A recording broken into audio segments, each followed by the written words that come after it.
नमस्कार fast way cable के खास प्रोग्राम मोगा हलचल में आप सब जी का स्वागत है।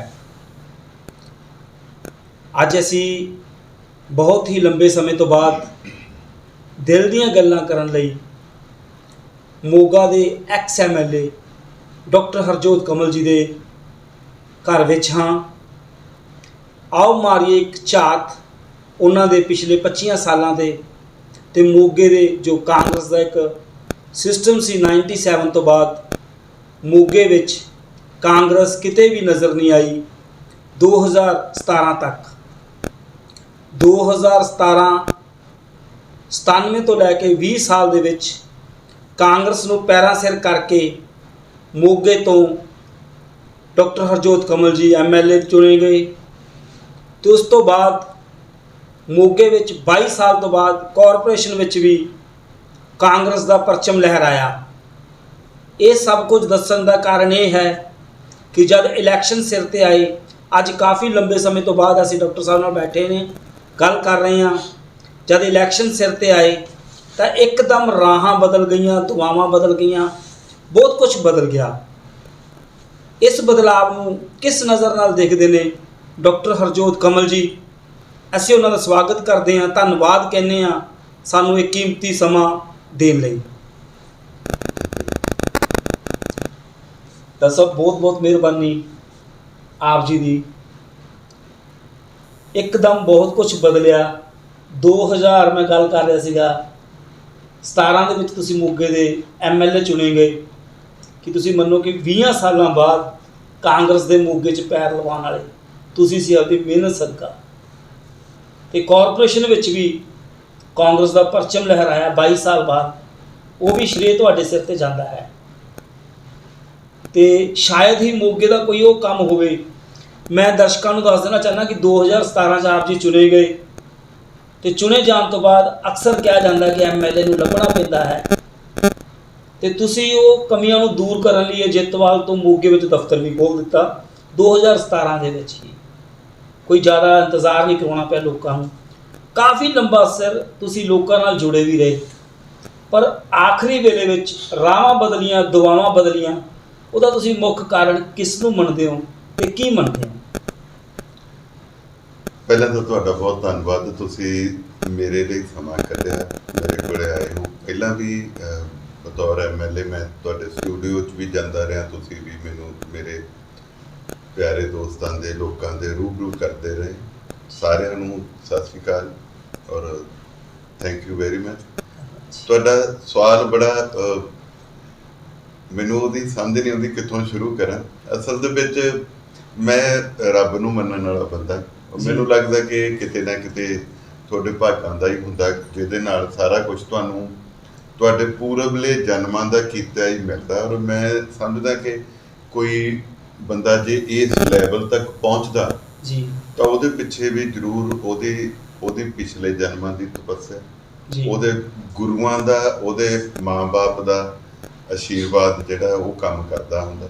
ਸੋ ਮੈਨੂੰ ਹਮੇਸ਼ਾ ਇਸ ਗੱਲ ਦਾ ਮਾਣ ਰਿਹਾ ਕਿ ਮੈਂ ਸ਼ੁਰੂ ਤੋਂ ਬੋਰਨ ਲੱਕੀ ਹਾਂ। ਸ਼ੁਰੂ ਤੋਂ ਹੀ ਮੈਂ ਬੜਾ ਕਿਸਮਤ ਵਾਲਾ ਹੀ ਰਿਹਾ। ਔਰ ਇੱਦਾਂ ਦੀ ਕੋਈ ਗੱਲ ਨਹੀਂ ਕਿ ਮੋਗੇ ਦੇ ਵਿੱਚੋਂ ਕਾਂਗਰਸ ਮਰੀ ਰਹੀ, ਪਰ ਇਹ ਗੱਲ ਜ਼ਰੂਰ ਹੈ ਕਿ ਮੋਗੇ ਦੇ ਵਿੱਚ 97 ਤੋਂ ਬਾਅਦ ਸ਼੍ਰੋਮਣੀ ਅਕਾਲੀ ਦਲ ਬਹੁਤ ਜ਼ਿਆਦਾ ਭਾਰੂ ਰਿਹਾ ਔਰ 17 ਤੱਕ ਇੱਥੇ ਪੂਰਾ ਭਾਰੂ ਰਿਹਾ। ਪਰ ਮੇਰੇ ਮੁਕੱਦਰ ਮੇਰੇ ਨਾਲ ਸੀ, ਮੇਰੀ ਕਿਸਮਤ ਮੇਰੇ ਨਾਲ ਸੀ। ਲੋਕਾਂ ਨੇ ਇੰਨਾ ਪਿਆਰ ਦਿੱਤਾ। ਫਿਰ ਤੋਂ ਕਾਂਗਰਸ ਦੀ ਸਰਕਾਰ ਦੇ ਵਿੱਚ ਮੋਗੇ 'ਚ ਕਾਂਗਰਸ ਤੋਂ MLA ਬਣਿਆ। ਉਸੇ ਕਰਕੇ ਸ਼ਾਇਦ ਜਿਹੜੇ ਮੇਰੇ ਕੋਲੋਂ ਕੰਮ ਕਰਾਉਣੇ ਸੀ ਪਰਮਾਤਮਾ ਨੇ, ਉਹ ਚਾਹੇ ਗਲੀਆਂ ਨਾਲੀਆਂ ਸੜਕਾਂ ਜਾਂ ਆਪਾਂ ਗੱਲਾਂ ਕਰਾਂਗੇ ਉਹਦੇ, ਚਾਹੇ ਬਿਲਡਿੰਗ ਅਧੂਰੀ ਪਈ ਸੀ ਸਿਵਲ ਹਸਪੀਟਲ ਦੀ, ਉਹਦੇ 'ਚ ਜੱਚਾ ਬੱਚਾ ਪੂਰਾ ਇੱਕ ਵਿੰਗ, ਸਾਰਾ ਹਸਪੀਟਲ ਰੈਨੋਵੇਟ ਕਰਨਾ, ਇੱਕ GT ਰੋਡ ਦੇ ਉੱਤੇ ਬਿਲਡਿੰਗ ਪੂਰੀ ਅਯੂਸ਼ ਦੀ 6.5 ਕਰੋੜ ਦੀ ਲਾਗਤ ਨਾਲ ਬਣੀ ਪਈ ਹੈ। ਉਹ ਐਨ ਕਰੋਨਾ ਕਰਕੇ ਲੇਟ ਹੋ ਗਈ, ਐਨ ਸਿਰੇ 'ਤੇ ਆ ਕੇ ਕੰਪਲੀਟ ਹੋਈ। ਪਰ ਉਹ ਉਦਘਾਟਨ ਉਦਣ ਹੀ ਰੱਖਿਆ ਸੀ। ਉਦਣ ਨਵਜੋਤ ਸਿੱਧੂ ਜੀ ਨੇ ਕੋਈ ਹੋਰ ਪ੍ਰੋਗਰਾਮ ਰੈਲੀ ਰੱਖ ਲਈ ਲੇਬਰ ਵਾਲਿਆਂ ਦੀ, ਉਹ ਰਹਿ ਗਿਆ ਅਤੇ ਅਜੇ ਤੱਕ ਉਹ ਰਹਿੰਦਾ ਪਿਆ। ਸੋ ਮੈਂ ਤਾਂ ਜਿਹੜੀ ਮੌਜੂਦਾ ਸਰਕਾਰ ਹੈ ਉਹਨਾਂ ਨੂੰ ਕਹੂੰਗਾ ਕਿ ਆਯੂਸ਼ ਦਾ ਹਸਪੀਟਲ ਦੋ ਹੀ ਪੰਜਾਬ 'ਚ ਆਏ ਸੀ, ਜਿਨ੍ਹਾਂ 'ਚੋਂ ਇੱਕ ਮੈਂ ਮੋਗੇ ਲਿਆਂਦਾ। ਬੜੀ ਜੱਦੋ-ਜਹਿਦ ਨਾਲ ਜ਼ਮੀਨ ਲਈ ਹੈਗੀ, ਉਹ ਬੜੀ ਜੱਦੋ-ਜਹਿਦ ਦੇ ਨਾਲ ਉਹ ਹਸਪੀਟਲ ਬਣਾਇਆ। ਬਹੁਤ ਸੋਹਣਾ, ਲਿਫਟਾਂ ਲੱਗੀਆਂ ਵੀਆਂ ਔਰ 4 ਮੰਜ਼ਿਲਾਂ ਦਾ 50 ਬੈੱਡ ਦਾ ਹਸਪੀਟਲ ਹੈ। ਉਹਨੂੰ ਕੰਪਲੀਟ ਹੋਇਆ ਪਿਆ। ਇਹਨੂੰ ਥੋੜ੍ਹਾ ਜਿਹਾ ਇਨੀਸ਼ੀਏਟ ਲੈ ਕੇ ਇਹਨੂੰ ਚਾਲੂ ਕਰਵਾਓ। ਔਰ ਉੱਥੇ ਹੀ ਜਗ੍ਹਾ ਰੱਖੀ ਵੀ ਹੈ ਹੋਰ ਨਾਲ, 1.5 ਕਿੱਲਾ ਜਗ੍ਹਾ ਸੀ ਜਿਹਦੇ 'ਚੋਂ ਇੱਕ ਇਹ ਹਸਪੀਟਲ ਬਣਿਆ, ਇੱਕ ਨਾਲ ਜਗ੍ਹਾ ਰੱਖੀ ਹੈ ਟਰੋਮਾ ਸੈਂਟਰ ਐਮਰਜੈਂਸੀ, ਉਹਦਾ ਵੀ ਥੋੜ੍ਹਾ ਜਿਹਾ ਹੀ ਖਰਚਾ ਹੈ ਅਤੇ ਉਹ ਵੀ ਨਾਲ ਸ਼ੁਰੂ ਕਰਵਾਉਣ। ਇਹ ਜਿੱਥੇ ਡਿਵੈਲਪਮੈਂਟ ਦੀ ਗੱਲ ਆ, ਮੈਨੂੰ ਲੱਗਦਾ ਕਿ ਹਰ MLA ਦਾ ਇੱਕ ਇਹ ਕੰਮ ਬਣਦਾ ਹੁੰਦਾ, ਉਹਦੀ ਡਿਊਟੀ ਬਣਦੀ ਹੁੰਦੀ ਹੈ। ਡਾਕਟਰ ਮਾਲਤੀ ਥਾਪਰ ਜੀ ਨੇ ਆਪਣੇ ਵੇਲੇ ਮੋਗੇ ਦਾ ਜ਼ਿਲ੍ਹਾ ਬਣਾਉਣ 'ਚ ਬੜਾ ਯੋਗਦਾਨ ਪਾਇਆ ਜੀ। ਜਥੇਦਾਰ ਜੀ ਨੇ ਆਪਣੇ ਵੇਲੇ ਮੋਗੇ 'ਚ ਬੜੀ ਡਿਵੈਲਪਮੈਂਟ ਕੀਤੀ। ਔਰ ਮੈਂ ਜਦੋਂ ਬਣਿਆ ਅਤੇ ਵਿੱਚੋਂ ਜੈਨ ਸਾਹਿਬ ਨੂੰ ਵੀ ਜਿੰਨਾ ਕੁ ਸਮਾਂ ਮਿਲਿਆ, ਉਹ MLA ਕਾਂਗਰਸ ਦੇ ਸੀ, ਸਰਕਾਰ ਅਕਾਲੀ ਦਲ ਦੀ ਸੀ। ਬਾਅਦ 'ਚ ਉਹ ਅਕਾਲੀ ਦਲ 'ਚ ਵੀ ਚਲੇ ਗਏ, ਪਰ ਚਲੋ ਜਥੇਦਾਰ ਜੀ ਦਾ ਇੱਥੇ ਜ਼ਿਆਦਾ ਬੋਲਬਾਲਾ ਰਿਹਾ। ਮੇਰੇ ਕੋਲ ਜੋ ਹੋ ਸਕਿਆ ਮੈਂ ਵੀ ਆਪਣੇ ਵੱਲੋਂ ਕੋਸ਼ਿਸ਼ ਕੀਤੀ ਹੈ। ਚਾਹੇ ਤੁਸੀਂ ਸ਼ਹਿਰ ਦੀ ਡਿਵੈਲਪਮੈਂਟ, ਜੋ ਸੜਕਾਂ, ਗਲੀਆਂ, ਨਾਲੀਆਂ, ਉਹਦੇ ਤੋਂ ਬਿਨਾਂ ਦੁੰਨੇਕੇ 'ਚ ਇੱਕ ਪਾਰਕ ਬਣ ਰਿਹਾ ਬਹੁਤ ਵੱਡਾ, ਜਿਹੜਾ ਆਪਣਾ ਕਾਰਪੋਰੇਸ਼ਨ ਦੇ ਵਿੱਚ ਇੱਕ ਬਹੁਤ ਵੱਡਾ ਕਮਿਊਨਿਟੀ ਸੈਂਟਰ ਕਮ ਮੈਰਿਜ ਪੈਲੇਸ ਬਣ ਰਿਹਾ ਹੈ। ਇਹ ਸਾਰਿਆਂ ਦੇ ਪੈਸੇ ਜਮ੍ਹਾਂ ਕਰਾਏ ਪਏ। ਔਰ ਜਿੱਥੇ ਸੜਕਾਂ ਦੀ ਗੱਲ ਆ, ਪਿੰਡਾਂ ਦੇ ਵਿੱਚ ਪਿਛਲੇ 50-50 ਸਾਲ ਤੋਂ ਜਿਹੜੇ ਪੁਲੀਆਂ ਸੀਗੀਆਂ 11 ਫੁੱਟੀਆਂ, ਉਹ 24-24, 28-28 ਫੁੱਟ ਕਰਤੀ ਹੈ। ਦੌਲਤਪੁਰੇ ਨੂੰ ਜਾਣ ਵਾਲਾ ਪੁਲ ਮੇਰੇ ਜੰਮਣ ਤੋਂ ਪਹਿਲਾਂ ਦਾ ਕਿਤੇ ਬਣਿਆ ਪਿਆ ਸੀ, ਉਹ ਵੀ 11 ਫੁੱਟ, ਉਹ ਵੀ 28 ਫੁੱਟ ਕਰਤਾ। ਇਸੇ ਤਰ੍ਹਾਂ ਹੀ ਕਾਲੀ ਵਾਲੇ ਤੋਂ ਜਿਹੜਾ ਤਲਵੰਡੀ ਭਾਈ ਨੂੰ, ਉੱਥੇ ਪੁਲ ਹੀ ਹੈ ਨਹੀਂ ਸੀ, ਪੁਲੀਆਂ ਦੱਬੀਆਂ ਸੀ, ਉਹ 45 ਲੱਖ ਦਾ ਪਾਸ ਕਰਾਇਆ। ਔਰ ਸੋਸਣ ਤੋਂ ਗੁਰਦੁਆਰੇ ਮੈਂ ਮਾਫੀ ਚਾਹੁੰਦਾ ਕਿ ਕੰਮ ਤਾਂ ਆਪਾਂ ਅਨੇਕਾਂ ਗਿਣਾ ਸਕਦੇ ਹਾਂ। ਤੁਸੀਂ ਬਹੁਤ ਕੰਮ ਕੀਤੇ, ਇਹ 'ਚ ਕੋਈ ਸ਼ੱਕ ਨਹੀਂ। ਜਦੋਂ ਤੁਸੀਂ MLA ਬਣੇ ਤੇ 2017 ਵਿੱਚ ਹੀ ਤੁਸੀਂ ਦਫ਼ਤਰ ਖੋਲ੍ਹ ਦਿੱਤਾ, ਲੋਕਾਂ ਨੇ ਖੁੱਲ੍ਹਾ ਦਰਬਾਰ ਲਗਾ ਦਿੱਤਾ, ਆਓ ਤੇ ਆਪਣੇ ਕੰਮ ਕਰਾਓ, ਤੇ ਕੀਤੇ ਵੀ। ਅਸੀਂ ਗੱਲ ਕਰਨਾ ਚਾਹੁੰਦੇ ਹਾਂ 2022 ਦੀਆਂ ਚੋਣਾਂ ਦੀ। ਇੱਥੇ ਇੱਕਦਮ ਇੰਨਾ ਕੁਝ ਕਿਵੇਂ ਬਦਲ ਗਿਆ, ਐਡਾ ਮਾਹੌਲ ਕਿਵੇਂ ਬਦਲ ਗਿਆ? ਤੁਹਾਡੀ ਜਿਹੜੀ ਨੇਕ ਦਿਲੀ ਆ, ਅਤੇ ਅਸੀਂ ਵੀ ਆਪਣੇ ਫਾਸਟਵੇ ਕੇਬਲ ਦੇ ਥਰੂ ਮੋਗਾ ਦੇ MLA ਡਾਕਟਰ ਅਮਨਦੀਪ ਜੀ ਨੂੰ ਵੀ ਬੇਨਤੀ ਕਰਦੇ ਹਾਂ, ਤੁਸੀਂ ਉਹਨਾਂ ਦੀ ਨੇਕ ਦਿਲੀ 'ਚ ਹਾਲੇ ਵੀ ਉਹਨਾਂ ਨੂੰ ਇੱਕ ਰਸਤਾ ਵਿਖਾ ਰਹੇ ਹੋ ਕਿ ਆਯੁਸ਼ਮਾਨ ਦਾ ਉਦਘਾਟਨ ਕਰਕੇ ਉਹਨੂੰ ਸ਼ੁਰੂ ਕਰਾਓ, ਤਾਂ ਜੋ ਲੋਕ ਉੱਥੇ ਆਪਣਾ ਇਲਾਜ ਕਰਵਾ ਸਕਣ। ਇਹ ਵੀ ਨੇਕ ਦਿਲੀ ਹੈ। ਪਰ ਅਸੀਂ ਗੱਲ 'ਚ ਜਾਣਨਾ ਚਾਹੁੰਦੇ ਹਾਂ ਕਿ ਉਹ ਇੱਕਦਮ ਇੰਨਾ ਕਿਵੇਂ ਕੁਛ ਬਦਲਿਆ ਅਤੇ ਤੁਹਾਡਾ ਰਾਹ ਕਿਵੇਂ ਬਦਲ ਗਈ, ਉਹ ਤੁਸੀਂ ਕੀ ਦੇਖਦੇ ਹੋ, ਕਿਸ ਨਜ਼ਰ ਨਾਲ? ਦੇਖੋ, ਮੈਂ ਪਹਿਲਾਂ ਦੱਸਿਆ ਵੀ ਮੈਂ ਡੈਸਟੀਨੀ ਦੇ ਵਿੱਚ ਤੇ ਰੱਬ 'ਚ ਵਿਸ਼ਵਾਸ ਕਰਦਾ। ਕੁਛ ਇੱਦਾਂ ਦਾ ਹੀ ਹੋ ਗਿਆ। ਇੱਕ ਸੰਸਕ੍ਰਿਤ ਦਾ ਸ਼ਲੋਕ ਹੈ, ਵਿਨਾਸ਼ ਕਾਲੇ ਵਿਪਰੀਤ ਬੁੱਧੀ। ਜਦੋਂ ਸਮਾਂ ਮਾੜਾ ਆਉਂਦਾ ਨਾ, ਬੁੱਧੀ ਭ੍ਰਿਸ਼ਟ ਹੋ ਜਾਂਦੀ। ਸੋ ਇਹੀ ਮੈਨੂੰ ਲੱਗਦਾ ਕਾਂਗਰਸ ਨਾਲ ਹੋਇਆ। ਬੜੀ ਸੋਹਣੀ ਸਰਕਾਰ ਬਣੀ ਸੀ, ਬੜਾ ਸੋਹਣਾ ਕੰਮ ਚੱਲ ਰਿਹਾ ਸੀ। ਆਪ ਹੀ ਕਾਂਗਰਸੀਆਂ ਨੇ ਕਹਿਣਾ ਸ਼ੁਰੂ ਕਰਤਾ, ਅਸੀਂ ਤਾਂ ਆਹ ਨਹੀਂ ਕਰਵਾ ਸਕੇ, ਅਸੀਂ ਉਹ ਨਹੀਂ ਕਰਵਾ ਸਕੇ। ਔਰ ਇੱਕ ਮਾਹੌਲ ਇਹੋ ਜਿਹਾ ਸਿੱਧਤਾ ਪੰਜਾਬ ਦਾ, ਬਹੁਤ ਇੱਕ ਧੜੱਲੇਦਾਰ ਲੀਡਰ ਕੈਪਟਨ ਅਮਰਿੰਦਰ ਸਿੰਘ, ਉਹਨੂੰ ਪਾਰਟੀ ਨੇ ਜਿਸ ਤਰੀਕੇ ਨਾਲ ਬਦਲਿਆ, ਜੇ ਬਦਲਣ ਦੀ ਲੋੜ ਸੀਗੀ ਤਾਂ ਢੰਗ ਇਹ ਨਹੀਂ ਸੀ ਅਪਣਾਉਣਾ ਚਾਹੀਦਾ। ਉਹਨਾਂ ਨਾਲ ਬਹਿ ਕੇ ਮੀਟਿੰਗ ਕਰਦੇ, ਉਹਨਾਂ ਨੂੰ ਕੋਈ ਹੋਰ ਜ਼ਿੰਮੇਵਾਰੀ ਦੇ ਦਿੰਦੇ। ਵੈਸੇ ਤਾਂ 4 ਮਹੀਨੇ ਸੀਗੇ, ਜੇ ਬਦਲਣਾ ਸੀ 2 ਸਾਲ ਪਹਿਲਾਂ ਬਦਲਦੇ ਜੀ, ਤੇ ਜਾਂ ਫਿਰ ਹੁਣ 4 ਮਹੀਨੇ ਕੱਢ ਲੈਂਦੇ। ਫਿਰ ਤੁਸੀਂ ਇੱਕ ਐਡੀ ਵੱਡੀ ਪਾਰਟੀ ਦਾ ਮੁੱਖ ਮੰਤਰੀ ਬਦਲਣਾ ਜੀ, ਔਰ ਉਹ ਵੀ ਐਡੇ ਵੱਡੇ ਇੱਕ ਕੱਦ ਵਾਲੇ ਮੁੱਖ ਮੰਤਰੀ ਨੂੰ ਲਾ ਕੇ, ਤੇ ਅੱਗੋਂ ਤੁਹਾਡੇ ਕੋਲ ਫਿਊਚਰ ਕੋਈ ਪਲਾਨ ਹੀ ਨਹੀਂ ਲਾਉਣਾ ਕਿ ਇਹਨੂੰ ਕਦੀ ਇਹਦਾ ਨਾਂ, ਕਦੀ ਉਹਦਾ ਨਾਂ, ਕਦੀ ਇਹਦਾ ਨਾਂ। ਸੋ ਇਹ ਸਮਾਂ ਉਹਨਾਂ ਦਾ ਮਾੜਾ ਸੀ। ਅੱਜ ਨੈਸ਼ਨਲ ਲੈਵਲ 'ਤੇ ਵੀ ਕਾਂਗਰਸ ਦਾ ਜੋ ਗ੍ਰਾਫ ਹੈਗਾ, ਉਹ ਇੰਨਾ ਜ਼ਿਆਦਾ ਡਾਊਨ ਹੋਇਆ ਪਿਆ ਕਿ ਜੇ ਤਾਂ ਗਾਂਧੀ ਪਰਿਵਾਰ ਨੂੰ ਪਾਸੇ ਨਹੀਂ ਕਰਦੇ ਤਾਂ ਵੱਡੇ ਵੱਡੇ ਲੀਡਰ ਛੱਡ ਕੇ ਜਾ ਰਹੇ ਆ ਜੀ। ਬਿਲਕੁਲ, ਕਾਂਗਰਸ ਪਾਰਟੀ ਦਾ ਬਹੁਤ ਬੁਰਾ ਹਾਲ ਹੋ ਰਿਹਾ। ਜੇ ਗਾਂਧੀ ਪਰਿਵਾਰ ਨੂੰ ਪਾਸੇ ਕਰਤਾ ਤੇ ਬਹੁਤ ਸਾਰੇ ਲੀਡਰ ਪ੍ਰਧਾਨਗੀ ਦੇ ਚੱਕਰ 'ਚ ਪੈ ਜਾਣੇ, ਚਾਹੇ ਇੱਧਰ ਨੂੰ ਆ ਜਾਓ, ਚਾਹੇ ਇੱਧਰ ਨੂੰ ਆ ਜਾਓ, ਹਾਲਤ ਮਾੜੀ ਹੈ। ਉਹੀ ਹਾਲ ਪੰਜਾਬ ਦੀ ਕਾਂਗਰਸ ਦਾ ਹੋਇਆ। ਇੱਥੇ ਇਹਨਾਂ ਨੇ ਜੋ ਮੋਗੇ ਤੋਂ ਆਗਾਜ਼ ਕੀਤਾ, ਉਹ ਇਕੱਲਾ ਮੇਰੇ ਨਾਲ ਹੀ ਨਹੀਂ ਕੀਤਾ, ਸਮਰਾਲੇ ਵਾਲੇ ਐਮਐਲਏ ਸਾਹਿਬ, ਸੁਨਾਮ ਵਾਲਿਆਂ ਨਾਲ, ਨਵੇਂ ਸ਼ਹਿਰ ਨਾਲ, ਮਹਿੰਦਰ ਕੇ ਆਪਸੀ ਜੀ ਫੁੱਟ ਦਾ ਨਾਲ, ਸ਼ਿਕਾਰ। ਉਹ ਕਿਤੇ ਨਾ ਕਿਤੇ ਇਸ ਗੱਲ 'ਚ ਪੈ ਗਏ। ਜਿੱਦਾਂ ਉੱਥੋਂ ਮੂਸੇ ਵਾਲੇ ਨੂੰ ਟਿਕਟ ਦੇ ਦਿੱਤੀ, ਬੜਾ ਸ਼ਰੀਫ ਬੜੇ ਵਧੀਆ ਇਨਸਾਨ ਸੀਗੇ, ਉੱਥੋਂ ਨਾਜਰ ਸਿੰਘ ਮਾਨਸ਼ਾਹੀ ਆ ਉਹਨਾਂ ਦੀ ਕੱਟ ਦਿੱਤੀ। ਮੇਰੇ ਤੇ ਵੀ ਉਹਨਾਂ ਨੂੰ ਲੱਗਿਆ ਵੱਡਾ ਸਟਾਰ ਲਿਆਵਾਂਗੇ, ਉਹ ਕਰਾਂਗੇ।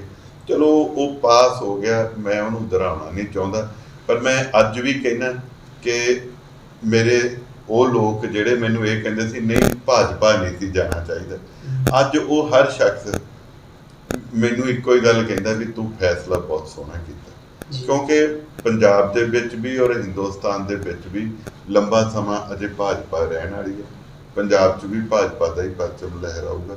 ਔਰ ਮੈਂ ਸਮਝਦਾ ਕਿ ਮੈਂ ਜੇ ਦੂਜੇ ਪਾਸਿਓਂ ਵੇਖਾਂ ਤਾਂ ਇੱਕ ਸਿਆਣੇ ਕਹਿੰਦੇ ਹੁੰਦੇ ਆ ਵੀ ਜੋ ਪਰਮਾਤਮਾ ਕਰਦਾ ਚੰਗਾ ਹੀ ਕਰਦਾ। ਇਸ ਪਾਰਟੀ ਦੇ ਵਿੱਚ ਜਿੱਥੇ ਮੈਂ 22 ਸਾਲ ਲਾਏ, ਮੈਂ ਤਾਂ ਅਜੇ ਛੱਡਣੀ ਨਹੀਂ ਸੀ, ਮੈਂ ਤਾਂ ਹਜੇ ਵੀ ਕਾਂਗਰਸ ਜਿੰਦਾਬਾਦ ਹੀ ਕਹੀ ਜਾਣਾ ਸੀ, ਜਿੱਤਦਾ ਹਾਰਦਾ ਜੋ ਵੀ ਮੇਰੇ ਨਾਲ ਹੁੰਦਾ। ਬਟ ਉਹ ਆਪ ਹੀ ਡ੍ਰੌਪ ਕਰ ਗਏ ਤੇ ਮੈਨੂੰ ਪ੍ਰਮਾਤਮਾ ਇੱਧਰੋਂ ਚੱਕ ਕੇ ਉਸ ਪਾਰਟੀ 'ਚ ਲੈ ਆਇਆ ਜਿਹੜੀ ਹਿੰਦੁਸਤਾਨ ਦਾ ਭਵਿੱਖ ਹੈ ਔਰ ਜਿਹੜੀ ਆਉਣ ਵਾਲੇ ਪੰਜਾਬ ਦਾ ਵੀ ਭਵਿੱਖ ਹੈ। ਜੀ ਬਿਲਕੁਲ।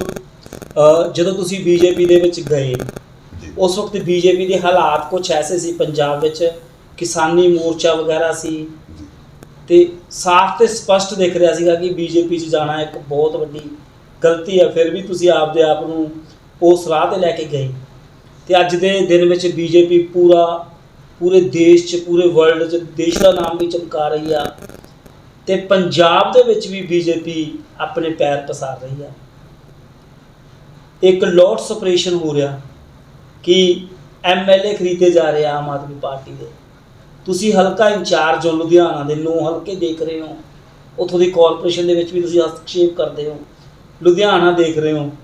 ਇਸ ਗੱਲ ਵਿੱਚ ਕਿੰਨੀ ਸੱਚਾਈ ਆ ਕਿ ਮਹਾਰਾਸ਼ਟਰ ਦੀ ਤਰ੍ਹਾਂ ਜਾਂ ਝਾਰਖੰਡ ਦੀ ਤਰ੍ਹਾਂ ਕੋਈ ਵੱਡੀ ਗੇਮ ਪਲਾਨ ਕਰ ਰਹੀ ਹੈ ਬੀਜੇਪੀ ਪੰਜਾਬ ਦੇ ਵਿੱਚ ਪਲਟਾ ਲਵਾਉਣ ਲਈ? ਕਿਉਂਕਿ ਜਿਹੜੇ ਇੱਥੋਂ ਦੇ ਐਮਐਲਏ ਨੇ, ਉਹ ਮੈਂ ਮਾਫੀ ਚਾਹੁੰਦਾ ਵਾਂ ਕਿ ਨਵੇਂ ਐਮਐਲਏ ਨੇ ਜਾਂ ਕੇਜਰੀਵਾਲ ਨੂੰ ਉਹ ਲਾਈਕ ਨਹੀਂ ਕਰਦੇ, ਭਗਵੰਤ ਮਾਨ ਤੇ ਜਿੰਨਾ ਉਹ ਫੇਥ ਕਰਦੇ ਆ।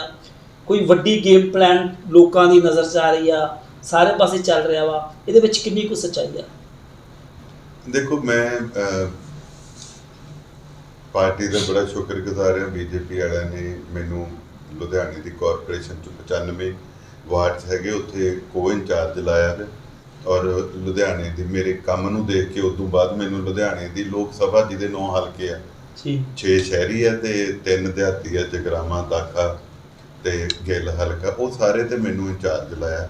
ਮੈਂ ਰਾਤ ਵੀ 1:30 ਵਜੇ ਦੇ ਕਰੀਬ ਵਾਪਸ ਆਇਆ। ਮੀਟਿੰਗਾਂ ਲਗਾਤਾਰ ਉੱਥੇ ਚੱਲ ਰਹੀਆਂ, ਬੜੀ ਮਿਹਨਤ ਕਰ ਰਹੀ ਹੈ ਭਾਜਪਾ ਕਾਰਪੋਰੇਸ਼ਨ ਦੀਆਂ ਚੋਣਾਂ ਨੂੰ ਲੈ ਕੇ ਵੀ, ਔਰ 24 ਦੀਆਂ ਲੋਕ ਸਭਾ ਚੋਣਾਂ ਨੂੰ ਲੈ ਕੇ ਵੀ, ਔਰ 27 ਦੀਆਂ ਜਿਹੜੀਆਂ ਐਮਐਲਏ ਵਿਧਾਨ ਸਭਾ ਦੀਆਂ ਚੋਣਾਂ ਉਹਨਾਂ ਨੂੰ ਲੈ ਕੇ ਵੀ ਬੜੀ ਬੀਜੇਪੀ ਮਿਹਨਤ ਕਰ ਰਹੀ ਹੈ। ਜਿਹੜਾ ਤੁਸੀਂ ਕਿਹਾ ਕਿ ਇੱਕ ਲੋਟਸ ਆਪਰੇਸ਼ਨ, ਉਹ ਮੈਂ ਵੀ ਸੁਣਿਆ, ਸਾਰਿਆਂ ਨੇ ਸੁਣਿਆ ਹੋਣਾ ਕਿ ਜਿਹੜੇ ਹਰਪਾਲ ਚੀਮਾ ਜੀ ਹੈ, ਉਹ ਇੱਕ ਪ੍ਰੈਸ ਕਾਨਫਰੰਸ ਕਰਦੇ ਆ, ਉਹਦੇ 'ਚ ਉਹ ਕਹਿੰਦੇ ਕਿ ਬੀਜੇਪੀ ਲੋਟਸ ਆਪਰੇਸ਼ਨ ਚਲਾ ਰਹੀ ਹੈ ਪੰਜਾਬ ਦੇ ਵਿੱਚੋਂ। ਭਾਜਪਾ ਦੇ ਐਮਐਲਏ ਇਹਦੇ ਆਮ ਆਦਮੀ ਪਾਰਟੀ ਦੇ ਜਿਹੜੇ ਐਮਐਲਏ ਆ, ਉਹਨਾਂ ਨੂੰ 25-25 ਕਰੋੜ ਰੁਪਏ 'ਚ ਖਰੀਦ ਰਹੀ ਹੈ। ਔਰ ਜੇ ਕੋਈ 5 ਜਾਂ 7 ਐਮਐਲਏ ਲਿਆਊਗਾ, ਉਹਨੂੰ 50 ਲੱਖ ਕਰੋੜ ਤੋਂ ਲੈ ਕੇ 70 ਕਰੋੜ ਤੱਕ ਦਿੱਤਾ ਜਾਊਗਾ। ਪਹਿਲੀ ਗੱਲ ਤਾਂ ਮੈਂ ਹਰਪਾਲ ਚੀਮਾ ਜੀ ਮੇਰੇ ਬੜੇ ਸਤਿਕਾਰਯੋਗ ਨੇ, ਅੱਜ ਉਹ ਫਾਈਨੈਂਸ ਮਿਨਿਸਟਰ ਨੇ, ਮੇਰੇ ਨਾਲ ਉਹ ਐਮਐਲਏ ਵੀ ਰਹੇ ਨੇ, ਲੀਡਰ ਆਫ ਆਪੋਜੀਸ਼ਨ ਵੀ ਉਸ ਵੇਲੇ ਰਹੇ ਨੇ। ਤੇ ਇਹ ਜਿਹੜਾ ਫਾਈਨੈਂਸ ਮਿਨਿਸਟਰ ਹੁੰਦਾ ਨਾ, ਉਹਦੇ ਕੋਲੇ ਪੰਜਾਬ ਦਾ ਸਾਰੇ ਦਾ ਬਜਟ ਹੈ, ਮੈਨੂੰ ਲੱਗਦਾ 1 ਲੱਖ ਤੇ ਸ਼ਾਇਦ 8000 ਕਰੋੜ ਦਾ ਬਜਟ ਹੈ ਪੰਜਾਬ ਦਾ। ਉਹਨੂੰ 25 ਕਰੋੜ ਰੁਪਈਆ, 50 ਕਰੋੜ ਰੁਪਈਆ, 70 ਕਰੋੜ ਬੋਲ ਐਵੇਂ ਹੀ ਲੱਗਦਾ ਵੀ ਨਿੱਕੀ ਨਿੱਕੀ ਜੀ ਕੋਈ ਗੱਲ। ਇਹ ਕੋਈ 10-20-30 ਲੱਖ ਦੀ, 25 ਲੱਖ ਦੀ ਗੱਲ ਕਰਦੇ ਤਾਂ ਕੋਈ ਬੰਦਾ ਯਕੀਨ ਹੀ ਨਹੀਂ ਕਰਦਾ ਵੀ 25 ਕਰੋੜ ਰੁਪਈਆ ਐਮਐਲਏ ਨੂੰ ਦੇ ਕੇ ਭਾਜਪਾ ਖਰੀਦੂਗੀ। ਭਾਜਪਾ ਨੇ ਸਰਕਾਰ ਬਣਾਉਣੀ ਹੈ। ਭਾਜਪਾ ਦੇ ਇੱਥੇ ਹਰ ਇੱਕ ਨੂੰ ਪਤਾ ਭਾਜਪਾ ਦੀ ਅੱਜ ਸਥਿਤੀ ਕੀ, ਕਿੰਨੇ ਐਮਐਲਏ, ਕਿੰਨੇ ਇਹਨਾਂ ਦੇ ਤੋੜ ਕੇ ਲਿਆ ਕੇ ਬਣਾਉਗੀ। ਅਸਲ ਦੇ ਵਿੱਚ ਗੱਲ ਇਹ ਆ ਵੀ ਇੱਕ ਨਾ ਉਹ ਬੜੀ ਪੁਰਾਣੀ ਗੱਲ ਆ, ਉਹ ਕਹਿੰਦੇ ਕਿ ਕਿਸੇ ਜ਼ਿਮੀਂਦਾਰ ਦੇ ਨਾ ਖੇਤ 'ਚ ਮੋਟਰ ਦੇ ਰਾਤ ਨੂੰ ਸੀਰੀ ਚੱਲਿਆ ਤੇ ਅੰਦਰ ਕਮਰੇ 'ਚ ਪਤਾ ਨਹੀਂ ਕੋਈ ਕੁੱਤਾ ਬਿੱਲਾ ਜਾਨਵਰ ਵੜ ਗਿਆ। ਉਹ ਜਿਵੇਂ ਸੀਰੀ ਤੁਰੇ ਰਾਤ ਦੇ ਹਨੇਰੇ 'ਚ ਪੈਰਾਂ ਦੇ ਖੜਾਕ ਨਾਲ ਅੰਦਰੋਂ ਜਾਨਵਰ ਹਿਲਜੁਲ ਜੀ ਕਰੇ ਤਾਂ ਉੱਥੇ ਪਿਆ ਬੱਠਲ ਪੀਪਾ ਕਈ ਕੁਹਾੜਾ ਹਿੱਲੇ, ਉਹ ਡਰ ਕੇ ਫੇਰ ਖੜ ਜੇ। ਜਦੋਂ ਫੇਰ ਤੁਰੇ ਉਹ ਫੇਰ ਅੰਦਰੋਂ ਜਾਨਵਰ ਹਿਲਜੁਲ ਕਰੇ, ਉਹ ਵੀ ਖੜ ਜਵੇ। ਜਦੋਂ ਉਹ ਖੜ ਜਵੇ ਤਾਂ ਜਾਨਵਰ ਵੀ। 2-3 ਵਾਰੀ ਐਂ ਹੋਇਆ। ਮੁੜ ਕੇ ਕਹਿੰਦਾ ਬਾਈ ਜੀ ਜਿਹੜਾ ਵੀ ਅੰਦਰ ਹੈਗਾ ਬਾਹਰ ਆ ਜਾਓ, ਫੇਰ ਨਾ ਕਿਉਂ ਮੈਂ ਡਰਿਆ ਸੱਟ ਮਾਰ ਦੂੰ। ਇਹ ਡਰੇ ਵੇ ਸੱਟ ਮਾਰੀ ਜਾਂਦੇ ਕਿਉਂਕਿ ਇਹਨਾਂ ਨੇ ਲੋਕਾਂ ਦਾ ਕੋਈ ਜਿਹੜਾ ਵਾਅਦੇ ਕੀਤੇ ਸੀ ਉਹ ਪੂਰੇ ਨਹੀਂ ਕੀਤੇ। ਅੱਜ ਲੋਕ ਇਹਨਾਂ ਦੇ ਐਮਐਲਏ ਨੂੰ ਸਵਾਲ ਪੁੱਛਦੇ ਆ। ਹਾਲਾਤ ਇਹ ਹੈਗੇ ਆ ਕਿ ਨਾ ਤਾਂ ਇਹ ਆਪਣੇ ਐਮਐਲਏ ਦੇ ਮਗਰ ਖੜ ਰਹੇ ਆ, ਨਾ ਇਹ ਜੋ ਹਾਲਾਤ ਬਣੇ ਪਏ ਆ ਉਹ ਇਹਨਾਂ ਨੂੰ ਪਤਾ ਹੀ ਨਹੀਂ। ਇੱਕ ਮੰਤਰੀ ਤਾਂ ਚੱਕ ਕੇ ਏਦਾਂ ਅੰਦਰ ਦਿੱਤਾ ਜਿਹਦੀ ਆਡੀਓ ਕਿਸੇ ਨੇ ਸੁਣੀ ਨਹੀਂ, ਕੱਲੀ ਭਗਵੰਤ ਮਾਨ ਜੀ ਕਹਿੰਦੇ ਮੈਂ ਸੁਣੀ ਹੈ, ਤੇ ਉਹਨੂੰ ਵਿਚਾਰੇ ਨੂੰ ਇੰਨਾ ਜਲੀਲ ਕਰਕੇ। ਇੱਕ ਮੰਤਰੀ ਦਾ ਅਹੁਦਾ ਹੁੰਦਾ, ਉਹ ਗ੍ਰਿਫਤਾਰ ਵੀ ਕਰਨਾ, ਸਜ਼ਾ ਵੀ ਦੇਣੀ, ਕੋਈ ਢੰਗ ਤਰੀਕਾ।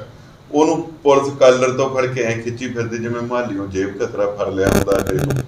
ਤੇ ਦੂਜੇ ਪਾਸੇ ਆ ਮੰਤਰੀ ਦੀ ਆਡੀਓ ਵਾਇਰਲ ਹੋ ਗਈ। ਇੱਥੇ ਮੈਂ ਕਾਹਨੂੰ ਹੁਣ ਮੇਰੇ ਤੋਂ ਛੇੜ ਦਿਓ, ਤੁਹਾਨੂੰ ਵੀ ਪਤਾ ਕਿਹੜੇ ਕਿਹੜੇ ਐਮਐਲਏ ਦੀਆਂ ਕਿੰਨੇ ਲੱਖ ਦੀਆਂ ਵਾਇਰਲਾਂ ਇਲੈਕਸ਼ਨ ਤੋਂ ਪਹਿਲਾਂ ਵੀ ਚੱਲਦੀਆਂ ਸੀ। ਜੇ ਸਮਾਂ ਉਦਾਂ ਦਾ ਆਇਆ ਤਾਂ ਜ਼ਰੂਰ ਐਕਸਪੋਜ਼ ਕਰਾਂਗੇ। ਪਰ ਚਲੋ ਮੇਰੇ ਸੁਭਾਅ 'ਚ ਨਹੀਂ ਕਿਸੇ ਦੇ ਉੱਤੇ ਇਲਜ਼ਾਮ ਤਰਾਸ਼ੀ। ਜਿੰਨੀ ਦੇਰ ਤੱਕ ਅਗਲਾ ਨਾ ਪੈਰ ਮਿਲਦੇ ਉਨੀ ਦੇਰ ਕਾਹਨੂੰ ਕਹਿਣ।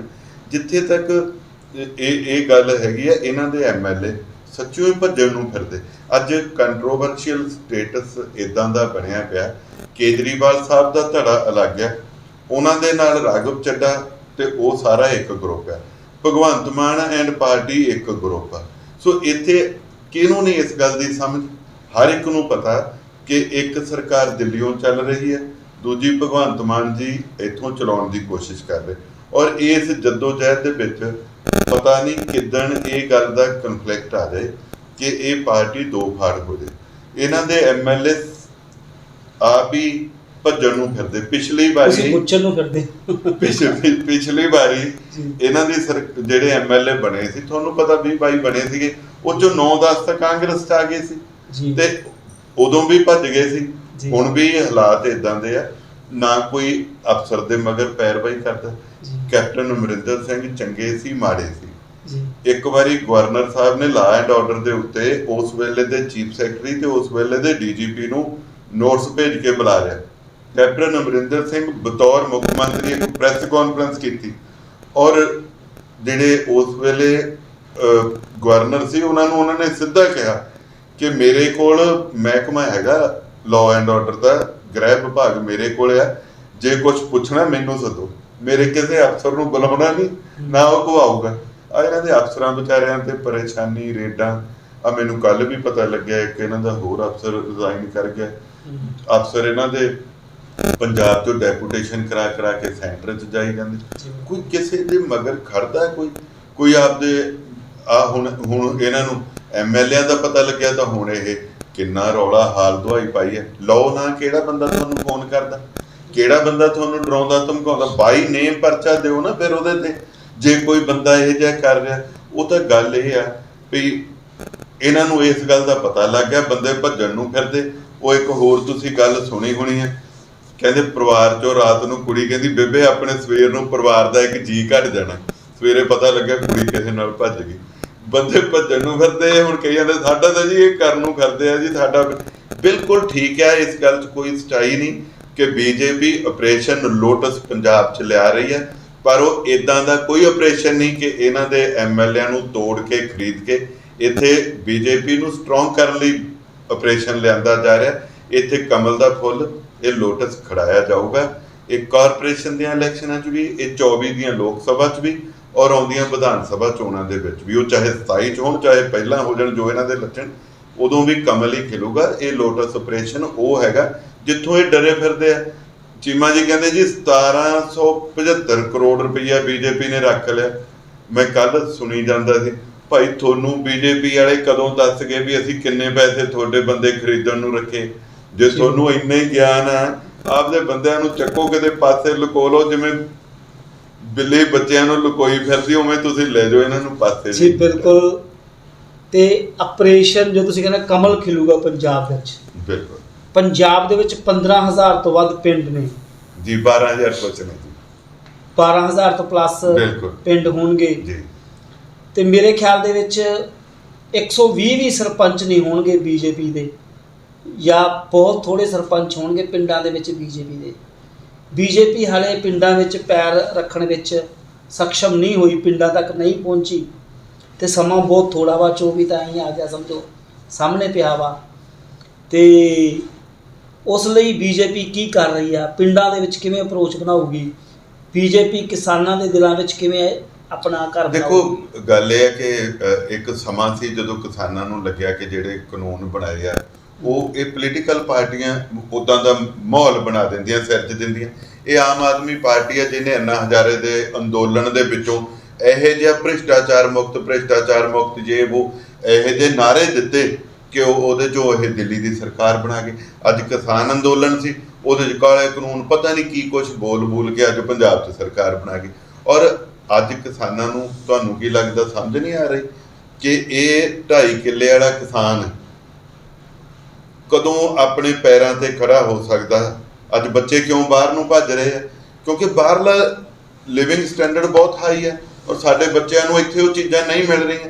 ਅੱਜ ਉਹ ਗੱਲ ਕਰਦੇ ਆ ਜੀ, ਉਹ ਮੀਡੀਆ ਨੂੰ ਵੀ ਮੈਂ ਸੌਰੀ ਤੁਹਾਡੇ ਰਾਹੀਂ ਮੁਖਾਤਬ ਹੋ ਰਿਹਾ, ਥੋੜਾ ਕੰਟਰੋਲ ਰੱਖਿਆ ਕਰੋ। ਆ ਹੁਣ ਗੈਂਗਸਟਰ ਲਿਆਂਦਾ ਦਿੱਲੀੋਂ, ਉਹਦੇ ਜੀ 24,000 ਦੀ ਟੀ-ਸ਼ਰਟ ਪਾਈ ਵੀ, ਉਹਦੇ ਇੰਨੇ ਦੇ ਬੂਟ ਪਾਏ, ਇਹ ਚੀਜ਼ਾਂ ਦਿਖਾ ਕੇ ਕੀ ਤੁਸੀਂ ਕਰਨਾ ਚਾਹੁੰਦੇ? ਨੌਜਵਾਨ ਅਟਰੈਕਟ ਹੋ ਰਹੇ ਉੱਧਰ। ਇਸੇ ਤਰੀਕੇ ਨਾਲ ਉਸ ਅੰਦੋਲਨ ਨੂੰ ਇੰਨਾ ਜ਼ਿਆਦਾ ਵੱਡਾ ਅੰਨਾ ਹਜ਼ਾਰੇ ਉਦੋਂ ਬਾਅਦ ਵਿਚਾਰਾ ਕਿਤੇ ਦਿਸਿਆ ਨਾ, ਕਿਸੇ ਨੇ ਪੁੱਛਿਆ ਮੀਡੀਆ ਨੇ।